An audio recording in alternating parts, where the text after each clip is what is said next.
دوسرا ایک جو معاملہ ہے جو عقیدہ حیات النبی صلی اللہ علیہ وسلم سے متعلق ہے، پاکستان میں لاکھوں علماء ہیں، مفتی تقی عثمانی صاحب سے لے کے آپ گنتے جائیں، ان حضرات نے کبھی ان موضوعات کے اوپر کبھی لب کشائی نہیں کی، گفتگو نہیں کی۔ مولانا مکی علی جازی صاحب دامت برکاتہم، وہ بھی ان سے جب اس موضوع پر سوالات ہوتے ہیں تو ان کا بھی یہی کہنا ہوتا ہے کہ یار یہ دونوں طرف صرف لفظی ایک لڑائی ہے، ورنہ جو بات وہ کر رہا ہے وہی بات وہ کر رہا ہے۔ لیکن آپ مولانا الیاس گھمن اور دوسرے جو حضرات ہیں، آپ کا بظاہر نظر یہ آتا ہے کہ اس معاملے میں بہت تشدد ہے، آپ بہت ایکسٹریم لیول پر جا کے اس پر گفتگو کرتے ہیں، اس کی کیا وجہ ہے؟ سب سے پہلی اور بنیادی بات ہے کہ جن دو علماء کرام کے آپ نے نام لیے ہیں، حضرت شیخ الاسلام دامت برکاتہم اور حضرت مولانا مکی دامت برکاتہم، ان دونوں سے میری ڈائریکٹ نیاز مندی بھی ہے، ملاقات بھی ہے۔ ان دونوں نے یہ کبھی نہیں کہا کہ عقیدہ حیات النبی کو نہیں بیان کرنا چاہیے، بلکہ دونوں بیان کرتے ہیں، لکھتے ہیں، اپنی کتابوں میں پروف ہے۔ جہاں تک بات ہے نا کہ اختلافی موضوع بیان نہ کریں، وہ حضرت جیسے سانس کی نالی ہے نا اور اس کے ساتھ خوراک کی نالی ہے، یہ ساتھ ساتھ ہیں، ایسے عقیدہ حیات النبی اور عقیدہ سماع موتیٰ ساتھ ساتھ ہیں۔ سماع موتیٰ کا مسئلہ اختلافی ہو سکتا ہے، عام مردے کے سماع کا، حیات النبی کا اختلافی نہیں ہے، یہ اتفاقی ہے۔ جیسے امت میں اختلافی سماع موتیٰ ہے، امت سے اختلاف عقیدہ حیات النبی ہے۔ حنفی، شافی، مالکی، حنبلی، جتنے اہل سنت والجماعت کے طبقات ہیں، وہ سارے کے سارے عقیدہ حیات النبی کے قائل اور فائل اور بڑے شد و مد سے بیان کرنے والے ہیں۔ حضرت شیخ الاسلام دامت برکاتہم اور ان کے والد محترم کی اگر آپ تحریرات دیکھیں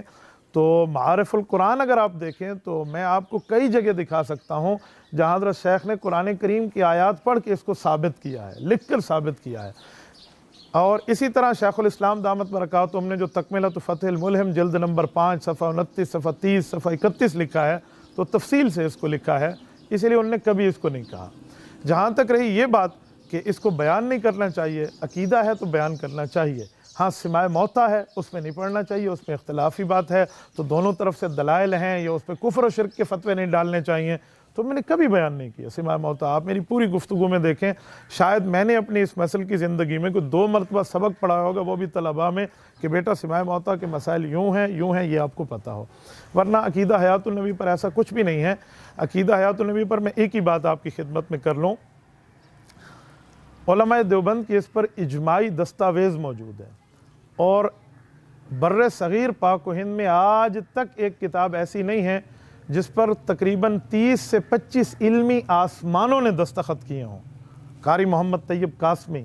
رحمہ اللہ، اس طرح مولانا فخر الدین امروہی رحمہ اللہ، مفتی محمود رحمہ اللہ کے استاد، حضرت خواجہ خان محمد رحمہ اللہ، مولانا خیر محمد جلندری رحمہ اللہ، مولانا مفتی محمود رحمہ اللہ، حضرت عبداللہ درخواستی رحمہ اللہ، مفتی شفیع رحمہ اللہ، مولانا یوسف بن نوری رحمہ اللہ، اس طرح بڑے بڑے اجلہ علماء نے تسکین الصدور پر دستخط کیے ہیں، جو امام اہل سنت والجماعت استاد ذی المکرم مولانا سرفراز خان صفدر رحمہ اللہ کی ہے، تو انہوں نے اس کو عقیدہ حیات النبی کو تفصیل سے اس میں بیان کیا، تو پتہ چلا عقیدہ حیات النبی کو یہ پروپیگنڈے کے تحت اس میں ڈالا جاتا ہے کہ یہ اختلافی موضوع ہے۔ یہ اختلافی نہیں ہے، یہ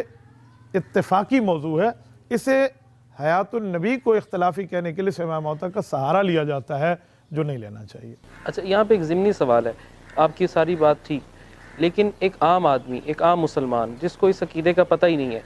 کیا اس کو خود سے جا کر یہ پوچھنا کہ یار آپ کا عقیدہ حیات النبی کے متعلق کیا عقیدہ ہے، اور اس کو اس کا نہیں پتہ، یہ مناسب ہے؟ اور کیا قیامت میں بھی اس کا سوال ہوگا؟ بہت اچھی بات آپ نے کی ہے۔ عقیدہ حیات النبی میں ایک تفصیل ہے اور ایک اس کی مختصر ڈیفینیشن ہے۔ اصل میں ہے روح اور جسم کا تعلق اور آخرت کی زندگی ہے۔ جہاں روح اور جسم کا تعلق اور آخرت کی زندگی کا تعلق ہے، یہاں عام آدمی کو عقیدہ رکھنا چاہیے، پوچھنا چاہیے، نہیں پوچھے گا قبر میں سوال ہوگا، آخرت میں سوال ہوگا۔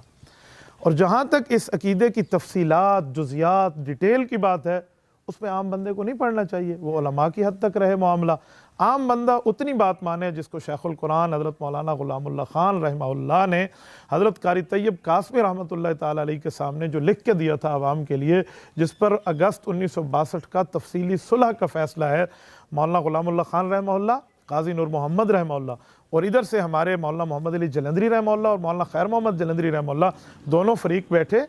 اور قاری محمد طیب قاسمی رحمہ اللہ دیوبند سے تشریف لائے، جو 50 سال دیوبند کے محتمم رہے، نصف صدی تک۔ انہوں نے فرمایا جب اب تم دونوں نسبت دیوبند کی طرف کرتے ہو تو پھر اس پر ایک اتفاقی تحریر ہونی چاہیے، تو اتفاقی تحریر لکھی گئی۔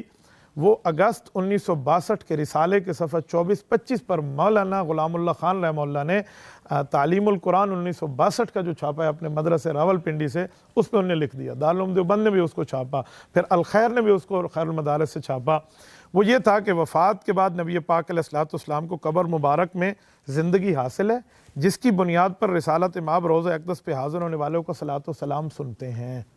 یہ ہے عوام کا مسئلہ جس پر تمام علماء کا اتفاق تھا۔ عوام کو اتنا مسئلہ تو سمجھنا چاہیے، اس کی تفصیلات میں نہ پڑھیں۔ اور جہاں تک رہا آخرت میں قبر کا سوال، تو عقائد کے بارے میں قبر کے اندر سوال موجود ہے۔ یہ تو ایسی بات ہے، کل کوئی کہہ دے کہ ختم نبوت کے عقیدے کے بارے میں تو قبر میں سوال نہیں ہے، وہاں تو صرف نبوت ہے، من نبیک ہے، من خاتم النبیین نہیں ہے۔ تو ہم کہتے ہیں کہ جہاں من ربک ہے توحید، من نبیک ہے رسالت، وہاں ما دینک ہے تمہارا مذہب، تمہارا دین کیا ہے، تو دین میں تمام عقائد آ جاتے ہیں۔ بالکل صحیح۔